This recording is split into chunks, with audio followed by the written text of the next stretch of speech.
Hello students, welcome back to my YouTube channel Infinity by Vishali. आज हम class 10 NCERT का chapter number 6 triangles की theorem 6.2 start करेंगे। Last lecture में हमने इस चैप्टर की थ्योरम 6.1 की थी, बीपीटी थ्योरम या फिर हम उसे थेल्स थ्योरम भी कहते हैं। देखो आज हम स्टार्ट करेंगे theorem 6.2 converse of BPT theorem. देखो क्या कहती है theorem. If a line divides any two sides of a triangle in the same ratio then the line is parallel to the third side. देखो क्या कहती है थ्योरम। मान लो ये एक ट्रायंगल है ABC, this is triangle ABC, ठीक है। और ये मैंने एक लाइन ड्रॉ की, इसे पॉइंट ले लेते हैं डी एंड ई, ठीक है। देखो मान लो ये एक ट्रायंगल है एबीसी, इसमें डी ई जो लाइन है जो हमने ड्रॉ की, ये डी एंड ई जो पॉइंट्स है ये कौन सी लाइन पे है? डी जो है वो ए बी पे है, ई जो है वो किस पे? ए सी पे है। अब देखो ये जो डी एंड ई है ये लाइन ए बी एंड ए सी को क्या कर रहे हैं? इक्वल रेशियो में डिवाइड कर रहे हैं, ठीक है। इस थ्योरम में क्या बोला गया है कि ये जो डी एंड ई पॉइंट्स हैं ये ए बी एंड ए सी को इक्वल रेशियो में डिवाइड कर रहे हैं। और हमें प्रूफ करना है कि ये जो इक्वल रेशियो में डिवाइड कर रहे हैं तो ये जो लाइन डी ई है वो पैरेलल किसके? बीसी के। ये हमें प्रूफ करना है। देखो कैसे करेंगे। सबसे पहले लिख लेते हैं हमें गिवन क्या है। गिवन हमें क्या है कि ये रेशियोस में इक्वल है, मतलब ये जो A D upon D B जो है वो किसके इक्वल है? ए ई डिवाइड में ई सी। ये हमें क्या है? क्वेश्चन में गिवन है, ठीक है। अब हमें टू प्रूफ क्या करना है? हमें प्रूफ करना है कि जो डी ई लाइन है ये पैरेलल किसके? बीसी के। D E is parallel to BC, ठीक है। अब देखो यहां पे हम क्या करेंगे, एक छोटी सी कंस्ट्रक्शन करेंगे। अब देखो कंस्ट्रक्शन हमने क्या करनी है। अब देखो डी ई जो है वो बीसी के पैरेलल है, ये प्रूव करने के लिए हम क्या करेंगे, एक कंस्ट्रक्शन करनी पड़ेगी। जैसे ये जो डी वाला पॉइंट है यहां से हम एक लाइन ड्रॉ करेंगे, ठीक है। जैसे हमने ये एक लाइन ड्रॉ कर दी, इसे हम पॉइंट ले लो आप एफ, ठीक है। और ये जो एफ पॉइंट है ये हमारी एसी लाइन को किसी एक पॉइंट पे क्या कर रही है? इंटरसेक्ट कर रही है, ठीक है। ये डी एफ जो है वो एसी को किसी एक पॉइंट पे इंटरसेक्ट कर रही है। तो यहां से हमने कंस्ट्रक्शन क्या की कि डी एफ जो है वो पैरेलल है बीसी के, ठीक है। ये हमने कंस्ट्रक्शन कर लिया कि डी एफ किसके पैरेलल है? बीसी के। अब देखो प्रूफ।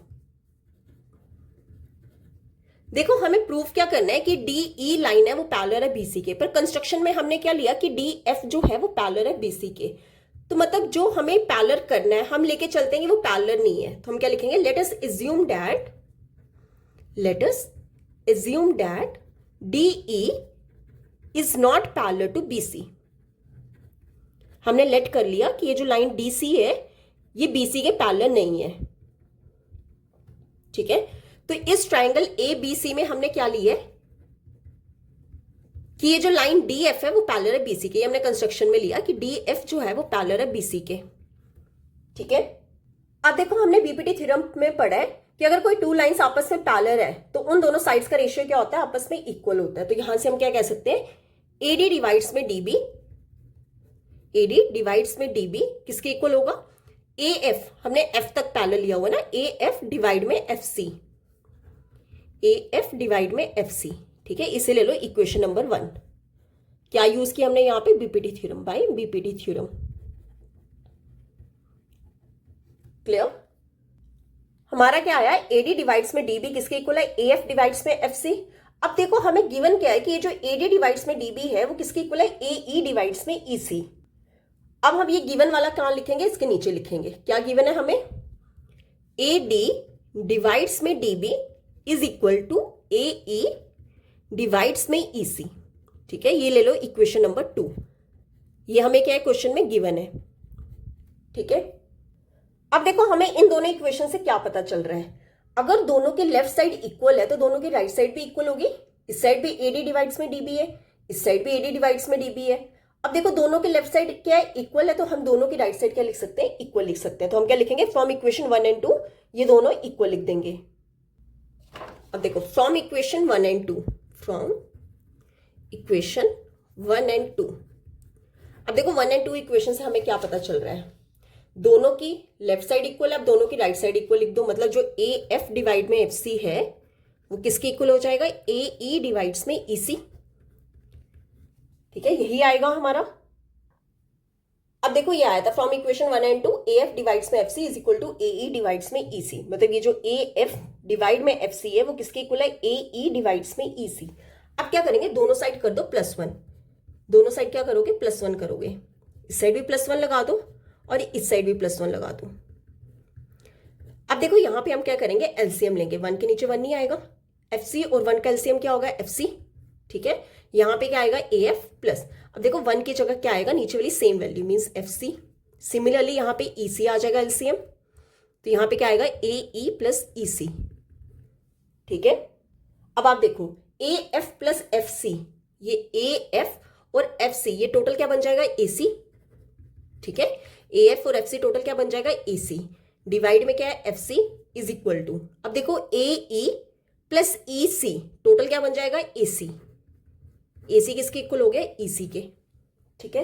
अब देखो दोनों साइड ऊपर क्या आ रहा है, AC, मतलब AC से EC क्या हो गया, कैंसिल, रिमेनिंग क्या रह गया, 1 डिवाइड में FC is equal to 1 divide में EC, क्लियर। अब कर लो क्रॉस मल्टीप्लाई, EC ले जाओ इस साइड और FC ले जाओ इस साइड, 1 मल्टीपल EC कितना हो जाएगा हमारा, EC is equal to 1 multiple FC कितना हो जाएगा, FC, मतलब ये जो EC है वो किसके इक्वल है, FC के इक्वल है। अब देखो F हमने पॉइंट यहां पे लिया है, E हमने यहां पे लिया है, और हमने चेक किया कि जितना हमारा EC है उतना ही हमारा क्या है, FC है। तो ये दोनों कब इक्वल हो सकते हैं, अगर ये F एंड E पॉइंट्स कहाँ हो, एक ही जगह पे हो, और एक ही जगह पे होने का मतलब क्या होता है कि कोइंसाइड कर रहे होंगे, मतलब एक ही पॉइंट पे क्या होगा, दूसरा पॉइंट होगा।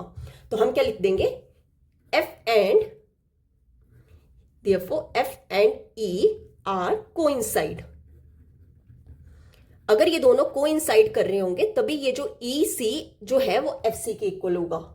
तो यहां से हमने क्या लिख दिया, F and E are coincide. अगर ये कोइंसाइड कर रहे हैं तो हमने क्या एज्यूम किया था कि DE जो है वो BC के पैरेलल नहीं है, पर दोनों क्या सेम पॉइंट्स हैं, तो हम क्या कह देंगे, therefore DE is parallel to BC, ठीक है। दोनों एक ही पॉइंट पे कोइंसाइड कर रहे हैं, तो अगर DF पैरेलल है BC के तो DE भी जो होगा वो पैरेलल होगा BC के, क्लियर। यही था हमारा इस थ्योरम का प्रूफ, क्लियर।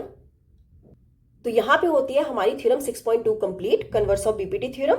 आज हम यहीं तक ही करेंगे, नेक्स्ट लेक्चर में हम स्टार्ट करेंगे एक्सरसाइज 6.1। अगर यहां तक आपको कोई भी डाउट होगा तो आप मेरे से कमेंट्स में पूछ सकते हो। आई होप आपको वीडियो अच्छी लगी होगी। अगर आपको वीडियो अच्छी लगी है तो please like, share and subscribe my channel. Thank you.